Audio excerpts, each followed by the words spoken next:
Começar com as principais notícias do dia, abro inclusive as notícias com mais um escândalo da família Bolsonaro, esse relacionado ao irmão dele. Olha só, depois de uma reunião com o irmão de Jair Bolsonaro, a Caixa Econômica Federal liberou recursos para obras em cidade onde mora a família do presidente. De acordo com a reportagem do jornal O Globo, que foi publicada hoje, no dia 24 de novembro do ano passado, Renato Bolsonaro, que é o irmão de Jair Bolsonaro, esteve na sede da Caixa Econômica Federal em Brasília. Bom, ele participou de uma reunião para discutir demandas de recursos para Miracatu.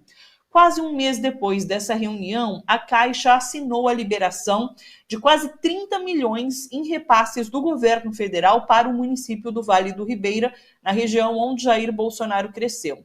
Esse é o dobro dos recursos viabilizados pela Caixa para Miracatu ao longo de 14 anos. Somente durante o governo Bolsonaro, o município recebeu mais de 40 milhões em verbas de convênios com ministérios que passaram pelo crivo do banco. Desse total, 33 milhões foram autorizados em 2021, sendo que a maior parte, quase 30 milhões, destinada em dezembro do ano passado, logo após essa passagem, então, do irmão do presidente pela sede da Caixa. Pois é, né? Enquanto isso, olha só, crianças de escolas públicas estão dividindo um ovo em 4 pedaços porque está faltando comida na merenda escolar. É o que mostra o Estadão de hoje. A reportagem relata casos de escassez de comida e lembra que Jair Bolsonaro não reajustou a verba da merenda escolar nenhuma vez desde que assumiu o governo. E em agosto, inclusive, ele vetou a correção do valor pela inflação que tinha sido aprovada pelo Congresso. E a justificativa foi o teto de gastos. Num evento de campanha ontem em Montes Claros, em Minas Gerais, Lula criticou a falta de reajuste na verba da merenda. Vamos ouvi-lo. Eu queria fazer uma pergunta. Por que o ministro da Fazenda ou o presidente da República não leva o filho deles para ir numa escola comer a merenda escolar que ele dá para os filhos do povo brasileiro? Para eles saberem que nesse país a gente tem milhares de crianças até 10 anos de idade que não estão comendo as calorias e as proteínas necessárias para a criança crescer de forma saudável. O candidato Jair Bolsonaro participou de um culto evangélico em comemoração ao aniversário do pastor Silas Malafaia. Mais uma vez, ele disse que, para Bolsonaro, seria mais fácil não ser presidente. Temos um propósito aqui na Terra e devemos fazer da melhor maneira possível. Não é fácil. Para mim, seria muito mais fácil estar do outro lado da esplanada. Mas preferimos ficar ao lado da nossa consciência, da nossa crença e desse povo ao qual eu devo lealdade. Pesquisa Datafolha, divulgada ontem, traz Lula mantendo a liderança na corrida presidencial. Ele tem 45% das intenções de voto, manteve os 45% inclusive, e Bolsonaro caiu de 34% para 33%. Ainda de acordo com a pesquisa, no segmento dos evangélicos, que a gente comenta aí, né, a partir dessa fala de Bolsonaro, Lula subiu de 28% para 32% e Bolsonaro caiu de 51% para 49% das intenções de voto. Vamos conversar um pouquinho sobre tudo isso, sobre essa semana, com o Fernando Brito, editor do Tijolaço, já está conectado aqui com a gente. Olá, Fernando. Cadê o Fernando? Está aqui. Tudo bom com você? Tudo bem, Thalita. Boa tarde para você, boa tarde para todos que estão acompanhando o Bom para Todos hoje na TVT, que eu acabei de descobrir, inclusive, que reprisa no canal 5 da NET, no Rio de Janeiro.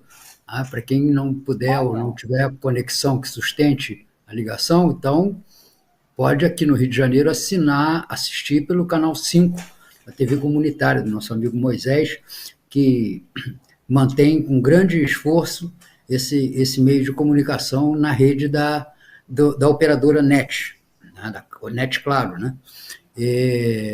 Mas eu queria começar com a matéria com que você abriu esse boletim de hoje, né? O Minha Casa Minha Maracatu, porque o Bolsonaro transferiu através desse financiamento, praticamente o mesmo valor que o Orçamento da República traz para todo o ano que vem, para todo o Brasil, para o programa Casa Verde e Amarela, que caiu de 665 bilhões da dotação orçamentária desse ano para 34%, um corte de 95%, nas verbas destinadas a obras que têm o subsídio para a família de baixa renda. Tem parte que vem do FGTS, que também não anda bem das pernas, porque o Bolsonaro praticamente todo ano adiantou, e liberou recursos do FGTS para os correntistas do fundo, e que com isso diminuiu.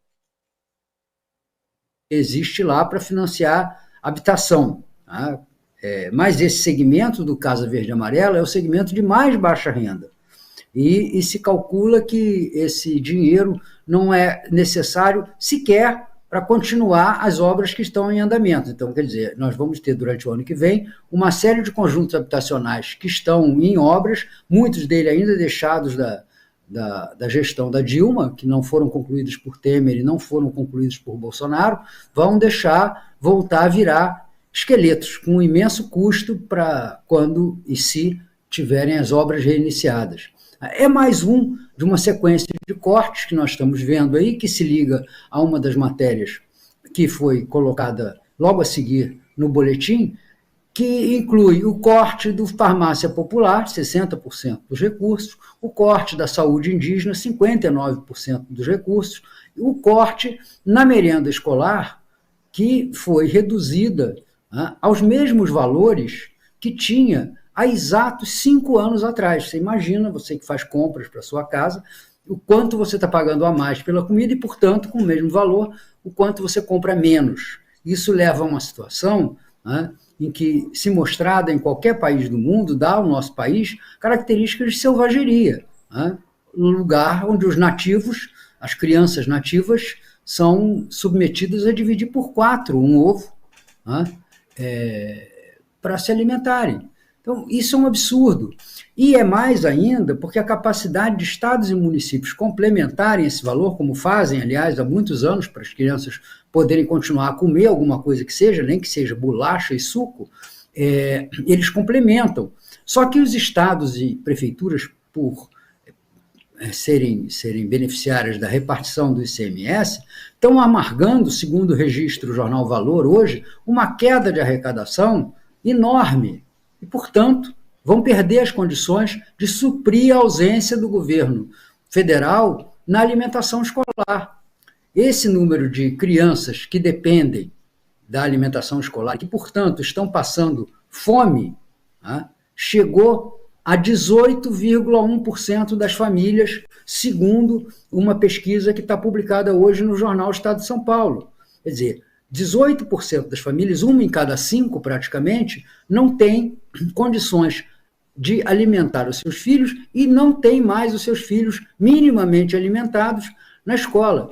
É uma coisa que a gente é tentado a pensar, a certa altura, que se trata de uma vingança do Bolsonaro contra os pobres. Talvez por ele ter dado o auxílio emergencial e isso não ter se refletido numa elevação das suas taxas de intenção de voto, eu acho que pode passar pela cabeça dessa gente dizer, como aquele camarada que negou a marmita, que negou a cesta básica para a senhora lá, dona Ilza, de São Paulo, significa quase que está dizendo a toda essa gente que depende da merenda escolar, que depende da farmácia popular, que depende dos programas habitacionais para baixa renda, significa quase o mesmo que dizer a eles, vá pedir ao Lula, sabe? Vá pedir ao Lula. É de uma crueldade, e essa crueldade, para a gente chegar ao último ponto aí do seu boletim, essa crueldade acaba por se refletir na estagnação e agora até um ligeiro declínio do Bolsonaro nas pesquisas. O Datafolha de ontem não foi ruim para o Bolsonaro, foi muito ruim para o Bolsonaro. Porque, veja, ele gastou toda a sua artilharia, toda a sua munição pesada. Ele começou despachando o obus pesado do auxílio emergencial para milhões de famílias e seus índices não se moveram. Ele conseguiu fazer um brilhareco com parte tola da classe média, com o rebaixamento dos preços dos combustíveis, né, que foi meio aquela história do bode na sala. Ele provocou reajustes acima do necessário no início do ano para criar uma situação de constrangimento, de pressão sobre essa classe média, para depois tirar o bode da sala, eliminando os impostos, quer dizer, fez uma bondade com um chapéu alheio, e com isso criou uma falsa sensação de alívio que também não foi suficiente para movê-lo nas pesquisas. Então, agora, com essa sucessão de grosserias, essa estupidez permanente, essa agressividade feroz, porque não vamos nos esquecer, esse episódio que aconteceu na TV Cultura, por exemplo, ele é a repetição do que o próprio Bolsonaro fez. O pessoal brinca dizendo que é o apito de cachorro, ninguém pode ouvir, né? Mas o cachorro entende e obedece ao comando que lhe é dado pelo apito ultrassônico. Né? Olha, eu discordo disso, porque todo mundo pode ouvir o apelo que Bolsonaro faz. Todo mundo pode ouvir. No mesmo dia, o Bolsonaro, em Natal, sugeriu exilar as pessoas que não concordam com ele, exilar as pessoas que votam em Lula. Thalita, eu queria fazer uma última observação sobre essa questão da pressão agressiva do Bolsonaro. Que as pessoas prestassem atenção no número que foi divulgado ontem, que 67,5%, isto é, 2 em cada 3 pessoas, têm medo de serem agredidas por suas opiniões políticas, têm medo de serem retaliadas porque assumem posição a favor de um candidato. E elas têm medo de quem agride nessa campanha. Elas têm medo de quem tenta, nesta campanha, transformar um lado no lado do bem e outro lado no lado do mal. Dizer que um lado é o lado de Deus e o outro é o lado do demônio. Quem faz isso, que é o agressor, é quem está criando esse medo na população. E talvez isso, Thalita, seja o que esteja faltando para que as pesquisas revelem um apoio mais maciço, e não é uma opinião minha, é a opinião de especialistas em pesquisas, um apoio mais maciço da população nesse momento. Então, eu acho que, em resumo, a pesquisa de ontem foi um sinal de que é possível que esse desgaste seja crescendo e que o Bolsonaro esteja viajando não para assistir os funerais da Rainha Elizabeth II, mas para assistir os funerais de sua própria campanha, porque ela não crescendo, ela perde a perspectiva de vitória, ela afasta os oportunistas, ela deixa de lado aqueles que estão, por razões práticas, né, ao lado de Bolsonaro, nessa multiplicação imensa das campanhas que fazem candidatos a deputado estadual e a deputado federal, 40 mil pessoas envolvidas nisso, que não terão nenhum interesse em propagar o nome de Bolsonaro nesta reta final de campanha, porque ele perdeu a expectativa de vitória. Achei perfeita a sua análise, quando você diz que Bolsonaro se vinga dos pobres e relembrou o episódio da dona Ilza, que teve a marmita retirada depois de anunciar o voto em Lula. Perfeita, Brito. Aliás, ontem, uma telespectadora, uma internauta nossa, na verdade, a gente comentava sobre o voto envergonhado e ela dizia como esse ano a gente tem o voto amedrontado e que se casa realmente, de fato, com esse número das pessoas que temem qualquer tipo de violência política por declarar seu voto. Então, concordo com ela. É só a gente observar o que está acontecendo na vida pessoal da gente. Né? Cada um de nós deve ter um conhecido, um parente, um contraparente, né, bolsonarista. Sempre tem. É igual o tio do pavê. É inevitável, mesmo nas melhores famílias, inclusive quando não é o caso da minha. Né? Então, o que a gente faz? A gente para de falar. Sim. A gente evita tocar nos assuntos que possam levar à discussão de política. A gente não quer briga. Entendeu?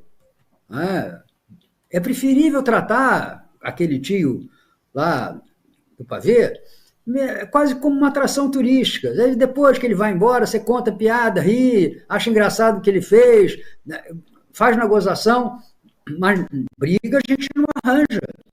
A gente não quer esse tipo de coisa, até porque é improdutivo. Porque nós criamos uma parcela da população que se tornou incapaz de pensar, porque só a incapacidade de pensar leva um presidente da República a dizer que esse negócio de fome no Brasil não é bem assim. Ninguém vê uma pessoa pedindo um pão na porta da padaria. Como assim? né? Dificilmente alguém deixa de ver. Hoje, aqui, pelo menos onde eu moro, é difícil você ir ao supermercado e não encontrar uma família ali na porta pedindo que dê um dinheiro ou que compre um arroz, que compre uma comida qualquer. Né? Já não digo nem lata de leite, porque isso virou artigo de luxo. Né? Mas é comum isso, sabe? E é praticamente impossível não ver. E o camarada aparece dizendo 2 vezes no mesmo dia que isso não existe. Desculpe, o presidente... Qualquer pessoa tem direito de dizer uma besteira, mas o presidente está exercendo esse direito todos os dias há 3 anos e meio. Então ele não pode pretender que as pessoas acreditem nele. E eu acho, Thalita, que um pouco dessa inamovibilidade que o Lula está tendo entre os eleitores de mais baixa renda, onde ele não cai, por mais auxílio e contra-auxílio, e bolsa isso e bolsa aquilo que o Bolsonaro faz, ela não funciona politicamente, não é porque a marca do Bolsa Família ficou agregada à ideia do Lula, não. Ela não funciona porque as pessoas não confiam no que o presidente diz. A inspiração eleitoreira desses benefícios é tão grande que os próprios beneficiários dizem que quando acabar a eleição vai acabar o turbinamento do auxílio ou até o próprio auxílio. Né? As pesquisas mostram que 75% acham que o Lula é aquele que vai manter o auxílio. Por quê? Porque as pessoas não acreditam no Bolsonaro. O Bolsonaro tem uma crise de credibilidade que é a sua grande obra. Agora, ele partiu para uma fase de campanha de coice puro, que o Lula é um descondenado, que o Lula é um ex-presidiário, que o Lula vai fechar as igrejas, que o Lula vai implantar o comunismo, o gaysismo, a ideologia de gênero. Gente, isso tudo já foi dito 4 anos atrás. Isso tudo foi dito. O problema do Bolsonaro é que, pela segunda vez, uma agenda de demolição não funciona, porque a agenda do Bolsonaro é uma agenda de demolição.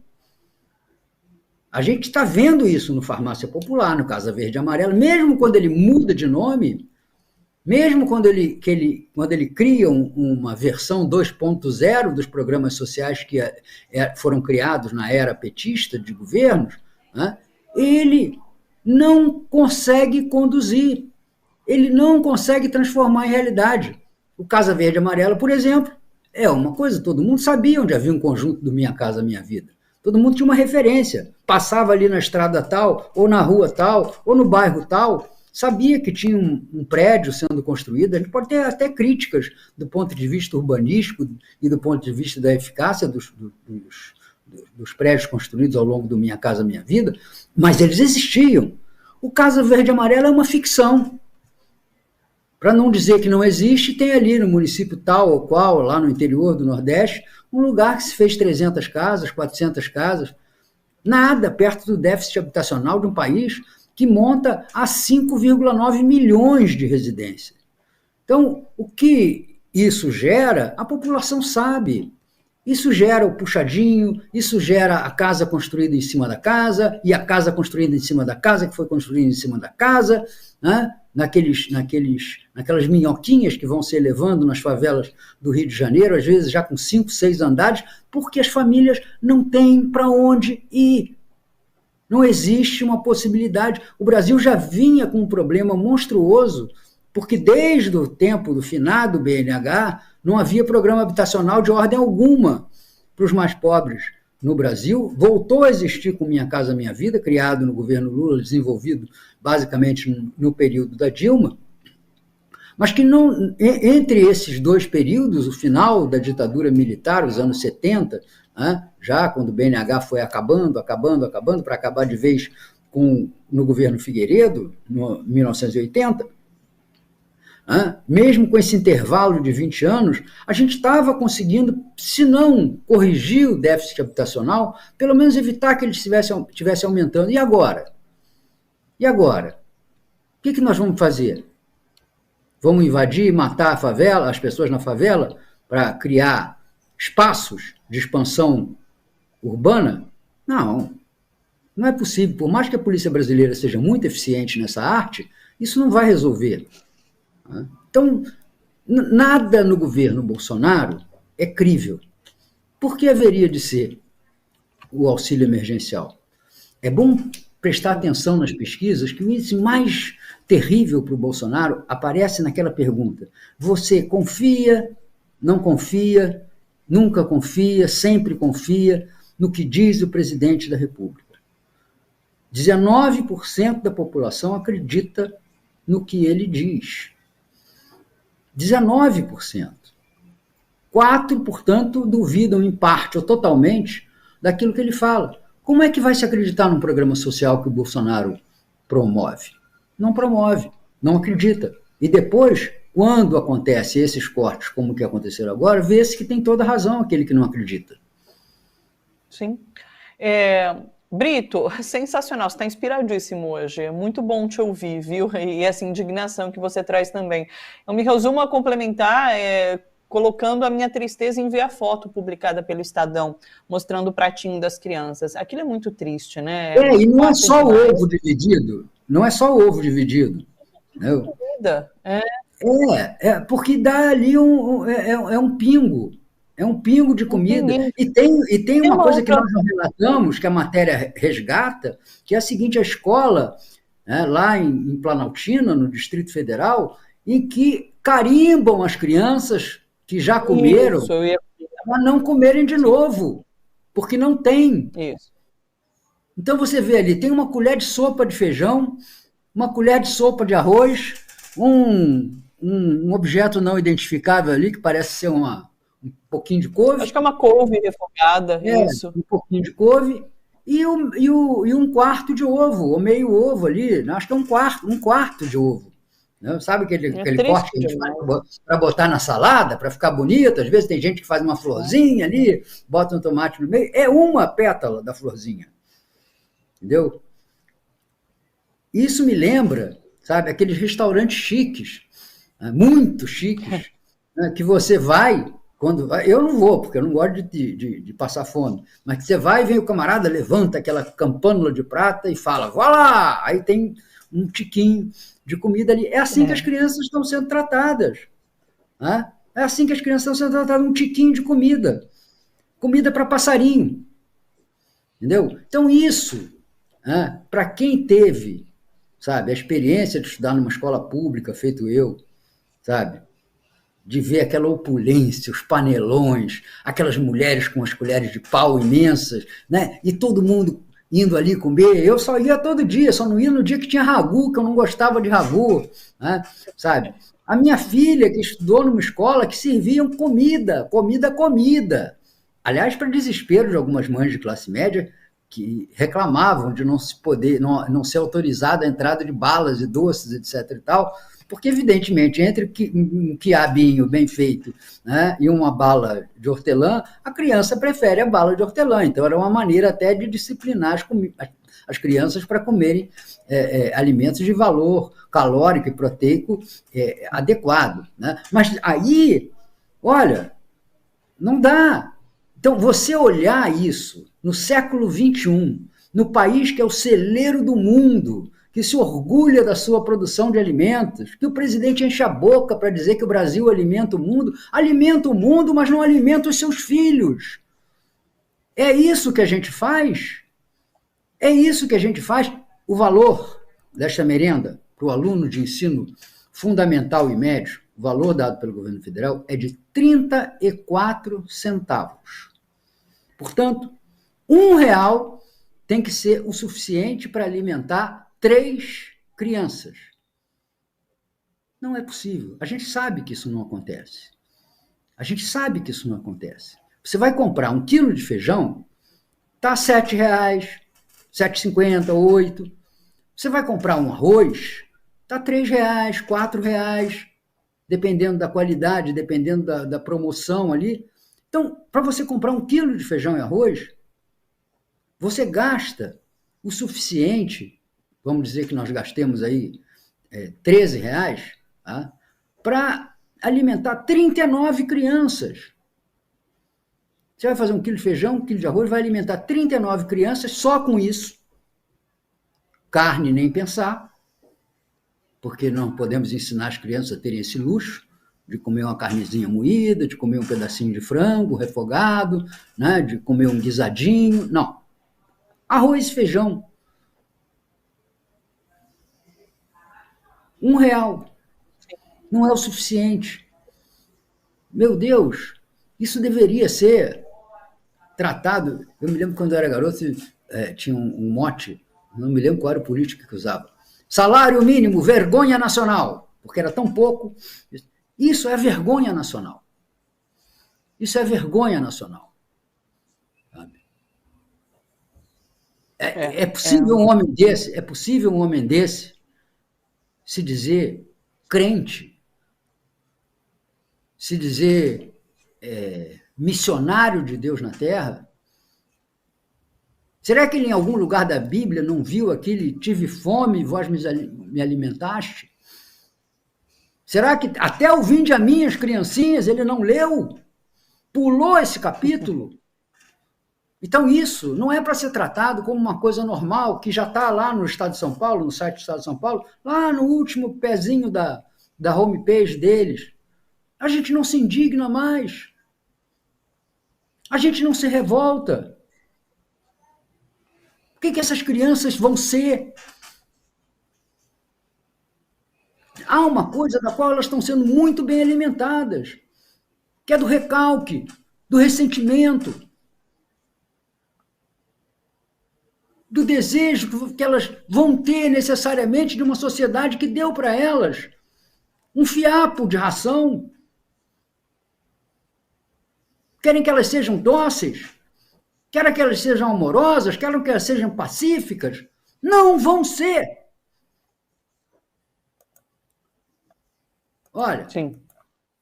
Thalita, o que acontece no Brasil não é uma disputa eleitoral. É uma escolha civilizatória. Nós vamos continuar permitindo que esse tipo de situação seja uma regra no nosso país? É claro que sempre vai haver aquela prefeitura que malversa os fundos, aquele governo do Estado que não dá atenção devida. É claro que vai haver até uma diretora de escola, um diretor de escola que transija com a qualidade. Sempre há. Ninguém está querendo que as coisas sejam perfeitas, mas um governo estabelecer nacionalmente que cada criança brasileira no ensino fundamental e no ensino médio tem direito a 34 centavos para se alimentar por dia. E são só 22 dias por mês. Porque quando não tem merenda, os outros 8 dias do mês, que são sábados e domingos, elas não comem nada. Porque as famílias dela não têm comida em casa.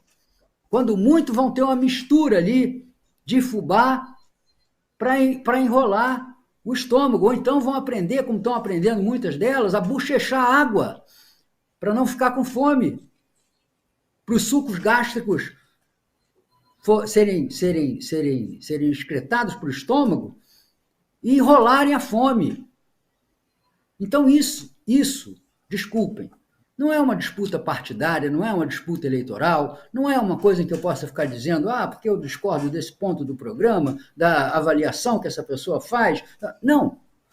Isso é uma questão de humanidade, de decência. Sim. Me desculpa, que é muito indignante para quem sempre... Olha, eu devo tudo à educação, eu devo tudo à escola pública, tudo que eu sou, entendeu? Tudo que eu sou.